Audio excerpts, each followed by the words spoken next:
this year's contest will look a little different. For the men, 16-time champion Joey Chestnut will not be defending his title after being banned from this year's competition. For most people in the world, I'm sure you've heard of the hot dog. Something that most of us have eaten. Few of us know how they're actually made. But if you're a fan of hot dogs, or especially the competitive world of glizzy guzzling, you may have heard that in the 2024 Men's Nathan's Hot Dog Eating Championship, yes, that is all one title, was just won by Patrick Bertoletti, taking down 58 hot dogs. That's an incredible accomplishment, showing the true capabilities of a man, a throat, and a hunger for a legacy. However, what you may not know is that this championship is quickly being considered one of the most fraudulent victories of all time, disregarding the victory and calling it a Mickey Mouse win. But why is that? Are the hot dogs fake? Did the winner use seltzer water instead of normal water? Is Patrick Bertoletti 3 raccoons in a trench coat?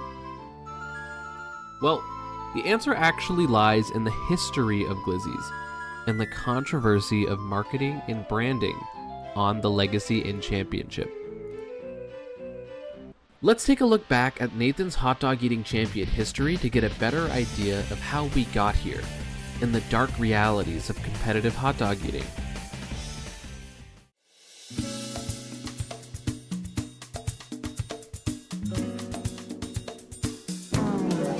Beginning in the 1970s as a fun addition to the roller coaster and fun theme park content provided at Coney Island in New York, Nathan's began hosting the competitive hot dog eating festivities as a complement to American freedom celebrated on the 4th of July. Championing the term chasing the mustard belt, Nathan's hot dog eating contest began picking up major mainstream popularity in the early 2000s. This was when competitive Japanese eaters, namely Takeru Kobayashi, would begin smashing competitive eating records and introducing new strategies and training regimens that would bring life into competitive eating circuits. Kobayashi is also known for his trademark body wiggle, which is known by some as the Kobayashi shake, which is forcing food down his esophagus and to settle more compactly in his stomach. He also was one of the main patents behind the Solomon method, which is splitting the hot dog in half, dipping the buns in water, and then stuffing both parts in his mouth. In 2001, Kobayashi would break the hot dog eating world record by double at this tournament, increasing the record from 25 hot dogs to 51, in a demonstration of his insatiable hunger for success. Takeru would go on to cement his status as a Mustard Belt Hall of Famer, winning the next 5 championships in a row from 2001 to 2006 through to 2007, although it would reveal a scandalous side to the competition, when the results would be delayed as judges reviewed whether Kobayashi had vomited, also known as regurgitating, in the final seconds of the 10-minute competition. This would disqualify him from competition, and although the judge would ultimately rule in Kobayashi's favor, Joey Chestnut would go on to win that tournament, ending the reign of Takeru Kobayashi's hot dog eating dynasty. In a dark twist, Kobayashi would seize competition in the 2009 and 2010 season at the Nathan's Hot Dog Eating Championship. And if you had to guess why, what would you say? If you said because of health issues, you'd be wrong. And if you said it was because of him retiring, you'd also be wrong. But if you said it was because of his refusal to sign an exclusivity contract to only participate within the Major League Eating competitions, and they're the sanctioning body for the event, you'd unfortunately be right. This was a legend, forced out of the proverbial bun of a hot dog eating career at the Nathan's Hot Dog competition. I've heard of the phrase "it's a dog-eat-dog world," but who would have thought that for Takeru Kobayashi, he would be taken away from his ability to eat those hot dogs. This would mark the end of the first modern reign of the competitive hot dog eating history and make way for new legends to rise.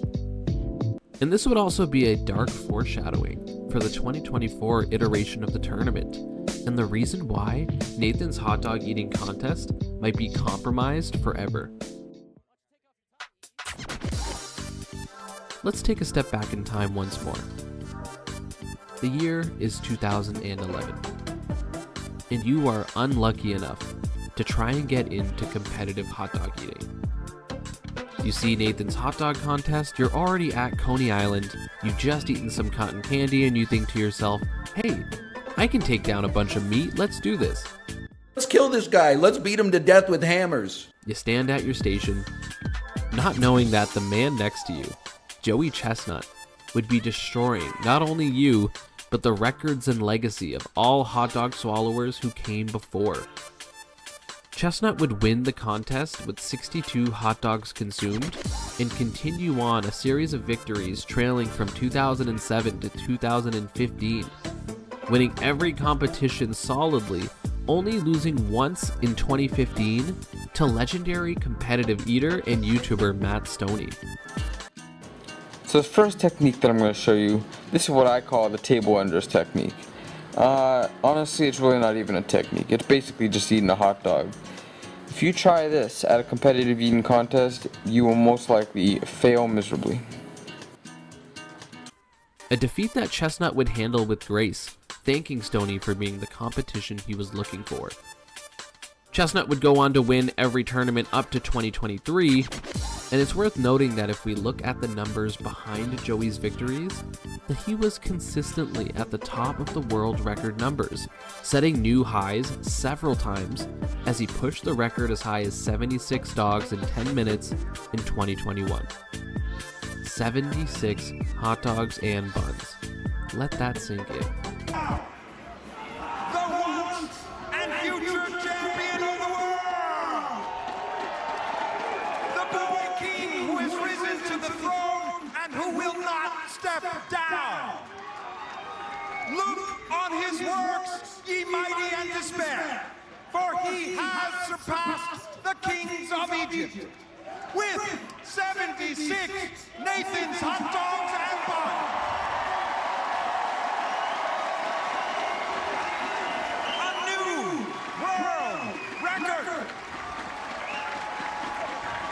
The #1 ranked eater in the world, Joey Chestnut. So when just 3 years later, the victory would be given to a new contender, taking down just 58 hot dogs, what happened? Remember when we talked about the scummy role of the Major League Eating, banning Kobayashi from participating due to contract reasons? Well, in 2024, Joey Chestnut would accept a sponsorship with Impossible Foods, who specialize in making meat-looking or meat-tasting non-meat products, and get it, they also make hot dogs.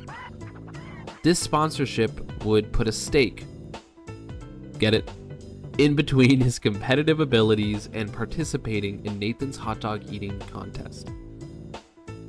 From here, the Major League of Eating would ban Joey Chestnut. Hot dog eating competition actually said, all right, fine, as a one-time thing, we'll let you come back and compete, even though you signed an endorsement deal with our competitors. But ultimately, it was Joey's choice to not be in this year's competition, so the competition is just going to be a little bit more heated this year. For his partnership, and despite a request for an exemption on behalf of Joey Chestnut, this would be denied, and the 2024 competition would ensue without the clear best competitive hot dog eater in attendance. Like I mentioned in the beginning, the winner, Patrick Bertoletti, would take down 58 hot dogs to secure his victory, and mark the first new mustard belt holder since 2015. But alas, this mustard might be a little more expired on this belt. But his victory stands in the face of controversy and scandal. 58 hot dogs is less than the records Joey was setting back in 2011, and no doubt fans of the sport would be skeptical that Patrick Bertoletti would have a shot of winning had Chestnut been allowed to compete. The response by the public and various social media forums have been brutal, calling this championship Mickey Mouse, fraudulent, that it shouldn't count and it doesn't matter. And if this ban should continue, this could be a possible end to the integrity of this professional hot dog competition. And when there are two competitors like Joey Chestnut and Takeru Kobayashi taken so ruthlessly out of competition for reasons unrelated to eating? It really makes you think. How much competitive integrity does this contest have? So what do you think? Where does this stand in the most dubious victories in competitive history? How many hot dogs do you think you could eat? Let me know in the comment section. This is my first video like this. If you're new to my channel, I typically make Super Smash Bros. Melee and Germa content. But if you really enjoy this, leave a comment, let me know what you liked, let me know what you're interested in, and thank you so much for watching. Also, if you are here for the Melee, trust me, I've got some incredible Melee videos coming soon, and I can't wait to show you. So stay tuned. Thank you so much, guys. Have a great rest of your day.